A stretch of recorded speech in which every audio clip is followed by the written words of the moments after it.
Passwords, Authenticator, and Face ID all add up to cybersecurity. I'm Lisa Allegas, and this is Newsmakers. In this edition, we visit with the Better Business Bureau about best practices for keeping your online dealings safe from scam artists who want our identities and money. And we will visit with the MSSU Chief Information Security Officer to get tips for students and staff on how to avoid phishing scams that can put the university system in jeopardy. We begin our conversation with Better Business Bureau Regional Director Pamela Hernandez.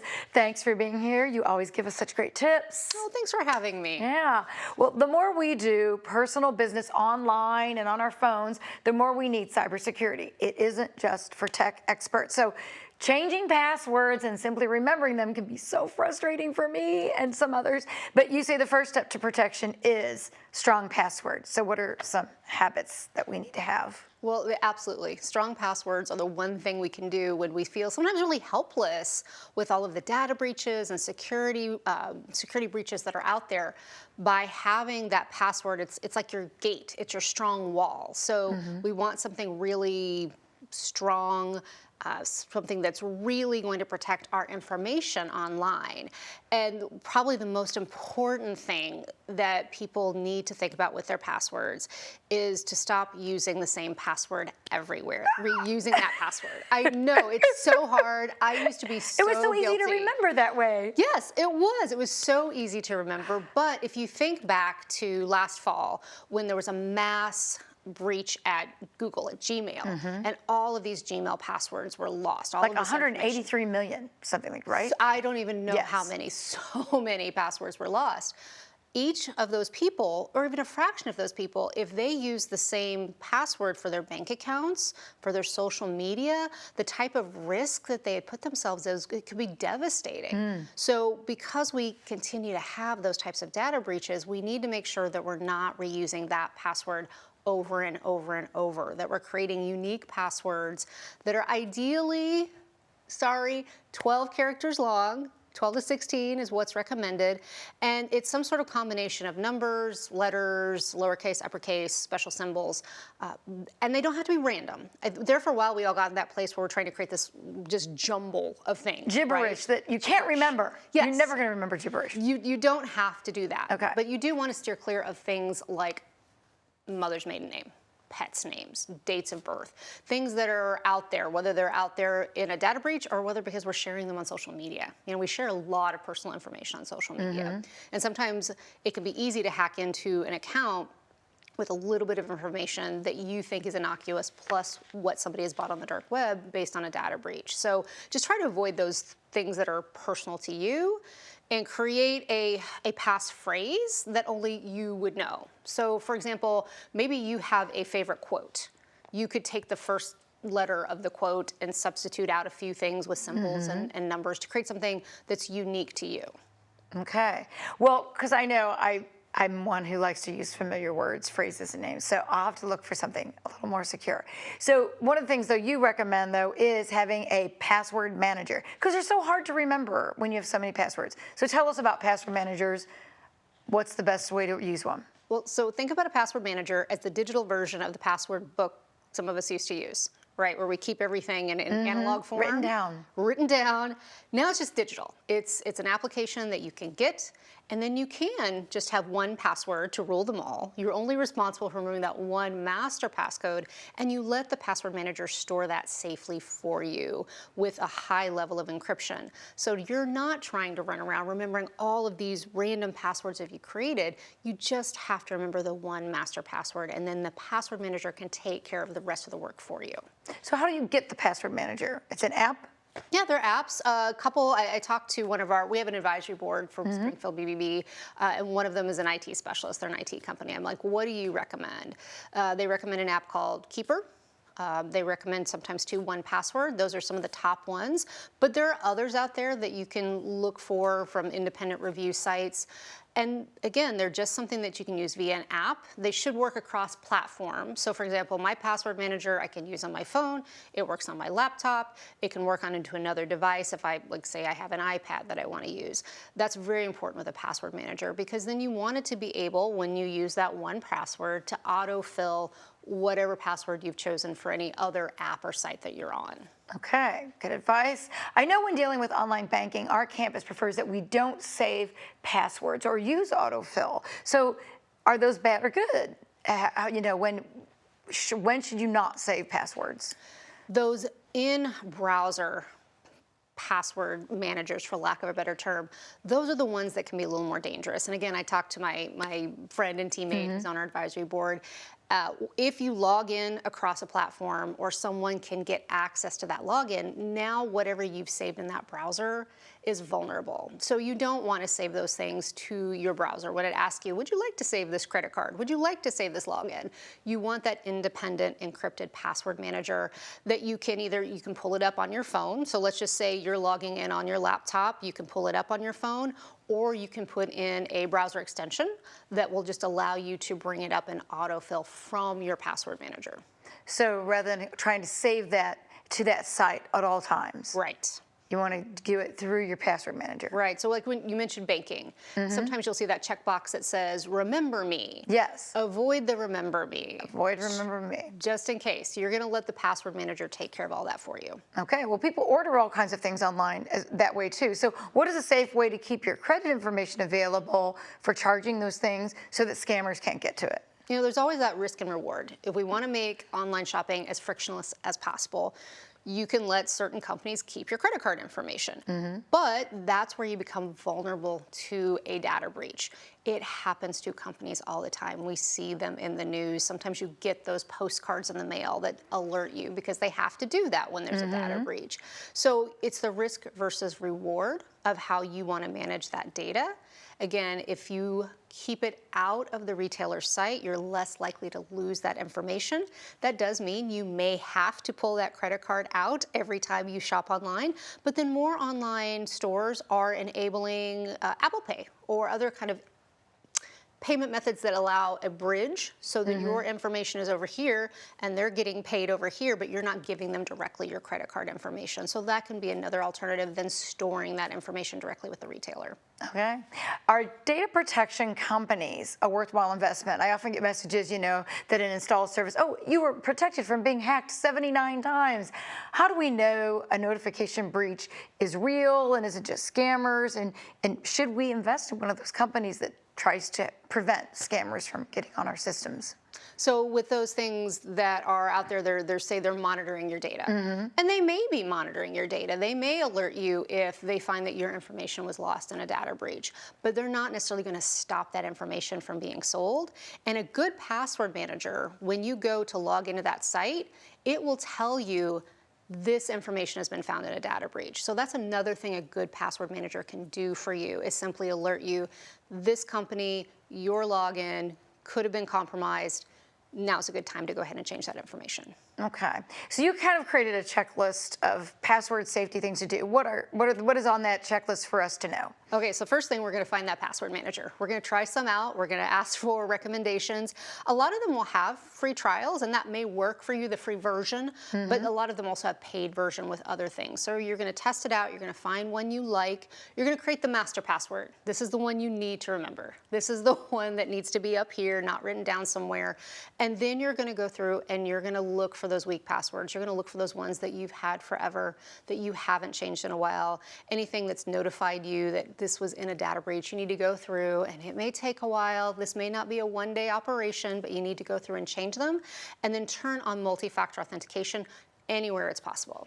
So sometimes that can be tricky, though, multi-factor authentication, because, you have to have then sometimes Wi-Fi. I mean, can it be, I know students are like, oh, I have to do multi-factor, and it just seems to slow things down. But with multi-factor, is it better to use what the numbers are or to try and use Face ID? Can you choose? It's going to depend. It's going to depend on what website you're logging into. They can have different options. And that's another benefit to a password manager. It can offer you some additional options for multi-factor authentication. So for example, instead of sending you that 6-digit code and then you've got to go retrieve that from whatever email account it goes to, you can have a random code generator within your password manager that can substitute for that. So it's really going to depend. But the thing to think about it is that the more friction for you, the more friction for someone trying to get to your accounts. And it may seem like the biggest pain on your busiest day, but I promise you that it's going to save you so much by preventing someone from getting to your identity and your personal information. Exactly. All right. Well, we're going to take a quick break. When we come back, Pamela talks about the risks that come when our devices are connected. Don't go away. Every new day at Missouri Southern State University opens the door to meaningful opportunities. Immersive learning, health and life sciences, global education. These 3 pillars form the foundation of our mission. I've always learned best by doing. When I could shape ideas with my own hands, everything clicked. I enjoy helping others, but I never considered what it could look like as a career. I grew up in a rural area where people rarely traveled abroad, and I always wondered what waited beyond my small town. Here I discovered what I can do and who I can become. Seeing the world through unique perspectives has reshaped how I view my place in it. Explore boldly. Care deeply. Impact globally. One expanded mission, Built with Lion pride. Welcome back to Newsmakers. We are a connected society. Your phone can get food need updates from your fridge. It can see who's at your front door through doorbell cameras and can even start the laundry. But connected devices equal connected risks, according to the BBB. Back with us for more on that is BBB Regional Director Pamela Hernandez. Welcome back. Oh, thank you. Having all our devices connected might seem to make things super easy, but when something goes wrong, can it practically shut us down if the internet has trouble? It really can. Folks may have heard about, again, last fall, when there was an AWS outage, so Amazon Web Services. There was a mattress company whose beds also decided to have a life of their own because they had no manual controls. Everything was internet controlled. It was internet based. So temperatures got stuck. And so people had beds that were set on 80, 81, 85 degrees, or they just went into strange positions and there was nothing they could do. So while it's not malicious, it's kind of funny, actually. Yeah. It's an example of when everything is connected, what can go wrong. It can go very wrong when you have everything on one network, and it makes your entire network vulnerable if one piece gets hacked. Right. Well, so many people download games, but not all downloads are safe. So how can we know if those sources of things we put on a device are reputable? So whether it's a game, it's software, it's an app, you want to make sure you're going to a reputable source. You know the name of the company for your antivirus software, for example, or if you're playing a popular gaming platform, you know who sells those games. So you want to make sure you go to those reliable sources, avoid any sort of beta testing that's been advertised for companies you don't know, downloading games from strange sites. We don't want to do that because that opens up a lot of vulnerabilities. You always want to go to a reputable software designer, to a reputable company to get those types of things. With something that's an app, you certainly want to look at those reviews. No matter what it is, I'm a big read all the reviews, look at the positive and the negative. If you're looking at, say, a game that's an app for your phone or your iPad, and you see nothing but 5-star reviews, except for a few ones that are saying, hey, this is a scam, you want to pay attention. I always say look at the 4-star reviews. So people who are getting paid to leave reviews are not going to leave a 4-star review, right? These are real people who've probably used the game, they've used the application, and they generally like it. It's generally been good for them, but there's one little thing that didn't go right or they didn't like. And as you as a consumer, that's probably very good information. But you really want to be careful about reading those reviews and being careful with what that game or software wants access to. What do those privacy policies look like? So if it's a very simple game, maybe something for your phone, but they start asking you to connect your contacts, why would they want to do that? Yeah. What's the why behind that? That's a red flag that you need to really think about. And that seems to pop up all the time on phones now. Allow to your contacts, you know, even any kind of like social device, like where you're talking, WhatsApp, all those things, you know, it'll constantly say, allow Instagram to your contacts, allow this to your contacts. So avoid doing that. is what you're saying? You know, in general, yes. You know, again, with some of these more familiar social media platforms, we might feel a little more comfortable, but you have to think about the why. Why do they want this additional information? What are they trying to accomplish? Is it for some sort of we're not charging you, therefore the information is the product, is what you're paying, or is it something even more malicious than that? So only give the information you absolutely have to give for a game or a piece of software.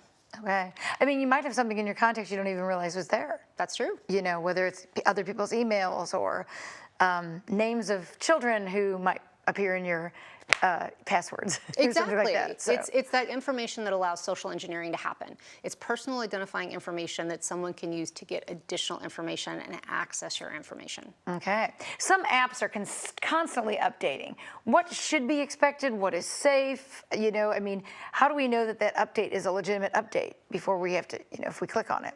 If it's coming from the app, take the update. If it's coming from the company, take the update. It's so important. They issue those for a reason.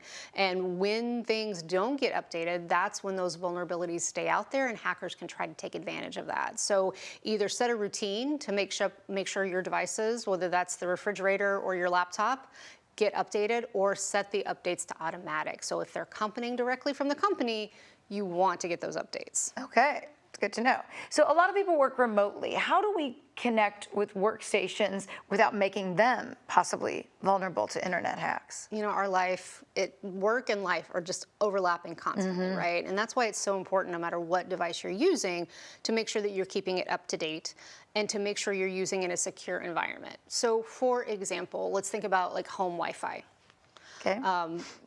If you only have one Wi-Fi network at home, your kids may be playing games on it, their friends may be using it, you're doing the banking, you're doing your work, and that can be dangerous because you don't know what those different components are doing. You don't know what other people might be doing. So to keep your work life or your private information safe, you want a separate network. So a separate network for guests. So again, kids' friends are coming over, they can be on that network. You want a separate network for the things that you really need to keep secure. So if that's your work life, your home, we'll call it the homework life or banking and those types of things. And then your refrigerator and other smart devices that need to connect to the internet. We want those partitioned off. See, and I've always thought we just had one home Wi-Fi. So you can have multiple versions of your Wi-Fi to be safer. Yes, absolutely. Sometimes the routers will allow you to create those separate networks, or you can just simply buy a separate router. Okay. So are there safety tips about downloading apps as to the procedures for doing it, or just to make sure you're downloading one that's legit? Well, like any other software, you want to make sure apps come from a legitimate official source. So sticking to the Google Play Store or the Apple App Store, you know, those are legitimate sources. They're going to give some basic protections. And again, looking at those reviews, what are people saying? And take a really close look to make sure you're downloading the app that you intend to. Scammers, hackers, they're creating apps sometimes that look very similar to a legitimate app. Just like a scammer might create a website that looks very similar to a legitimate website. Which happens at Christmas time. You get all these fake retailers. Happens all year long. And the same thing with apps. If there's something very popular, scammers might try to create something that's very similar so that you're in a hurry, you're just going to download it, you see it, it looks really close, to try to get your information. And then paying attention to privacy policies and what information it's accessing. Don't give an app any more information than it absolutely needs. You mentioned a VPN in some of your papers. So what does that mean, and why would we need a VPN? So VPN stands for Virtual Private Network, and it is a way to, in a way, create like a little tunnel to protect your data back to that source and between wherever you happen to be working. So let's say you work at coffee shops a lot, or you travel a lot for work. You need a way to be able to work on your device securely. A VPN can help, and that can be something that there are companies that offer that service. If you're using a work device, your work IT team may already offer that, and you may just not know it. So be sure to ask, but it will help protect your data if you're somewhere other than your secure network. Okay. Small businesses may not have big security companies. What are some tips for small business owners about trying to stay safe? You know, a lot of the things we've already talked about, right? Making sure that you're creating a separate network for guests in your shop. You don't want them using the same network that you do payroll on. Making sure that you're keeping all of your software up to date, your antivirus software, your operating systems. Make sure all that's up to date. It's a lot of the same stuff that we need to do as individuals, but then also making sure that you're giving that training to your employees, because again, they're checking their work email on their private phone. If someone's doing your social media, that social media may be connected to their personal account. So everybody needs to be reminded of these things more often than once a year cybersecurity training that a lot of organizations do. Coming from corporate America, I'm very familiar with the once a year and how well or not well people pay attention to it. So it has to be an everyday conversation. So thinking about those opportunities when you have the team together for a lunch, or when you have a quick little briefing before the doors open in the morning. Something that you've seen, something you want people to remember. Hey, when was the last time you changed your password? Make it a part of conversations. And just like we do at home, make sure that those updates happen on a regular basis. Get that scheduled. Where can folks get all these tips from you? Oh, bbb.org, and we have our cybersecurity hub. All right, sounds great. Pamela Hernandez, thank you again. Thanks for having me. And when we come back, we're going to take a break. We'll return to a campus security expert on how students, staff, and faculty can protect data.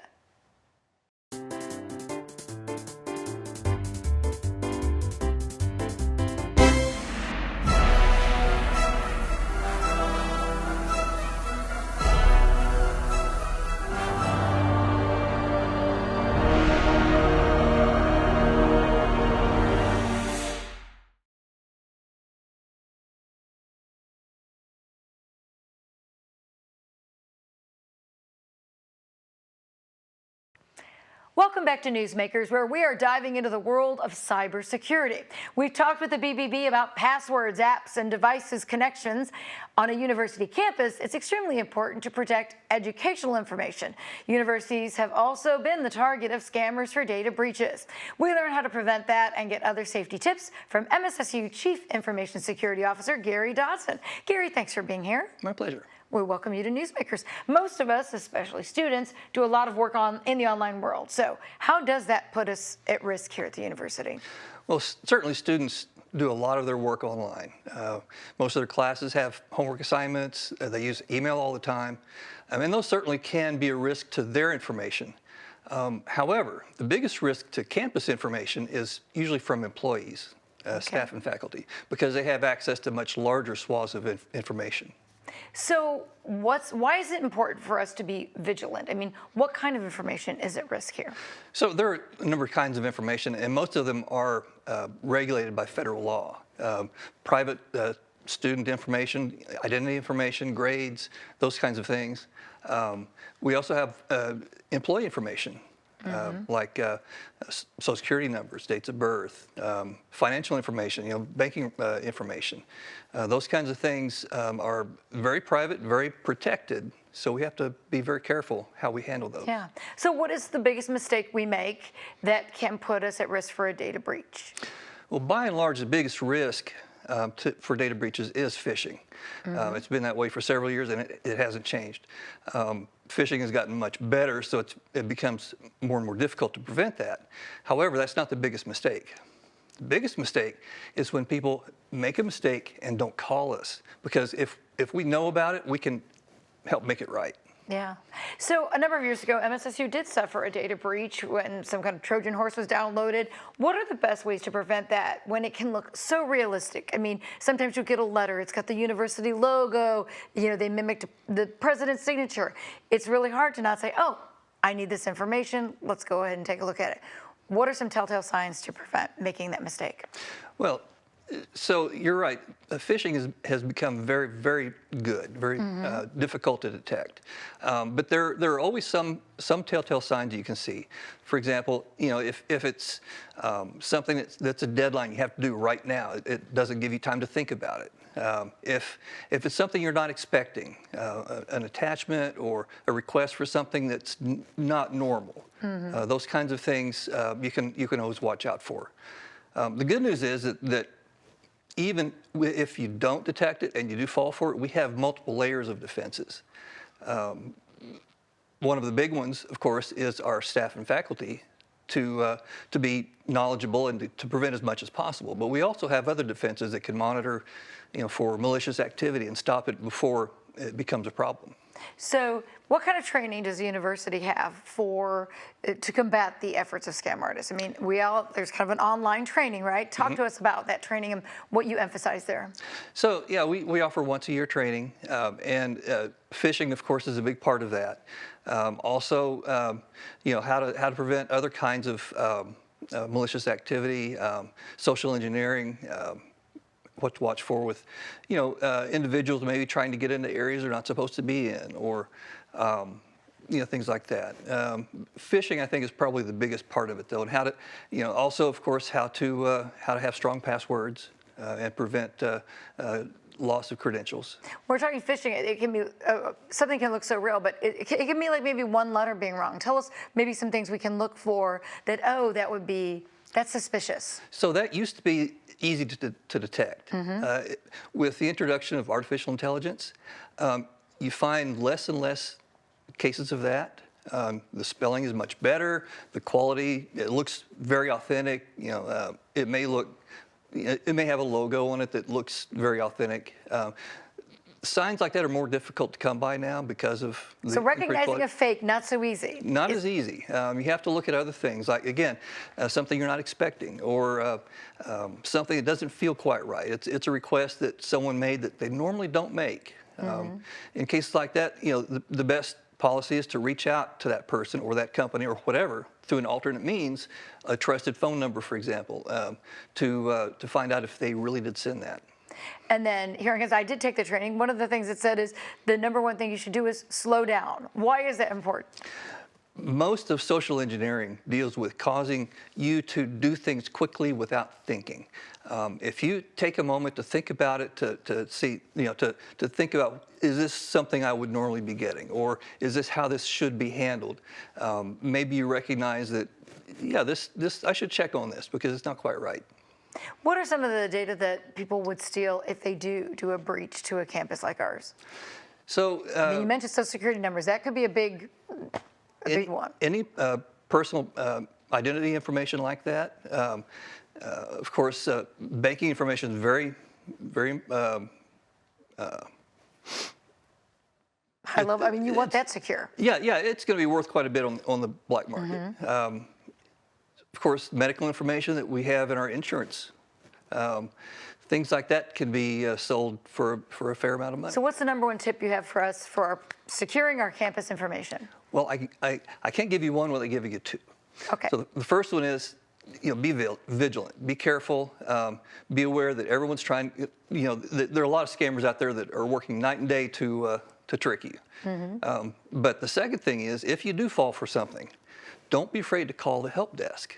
Let us know, because if we know that something has happened, we can then do things to correct it. Put up those firewalls. Right.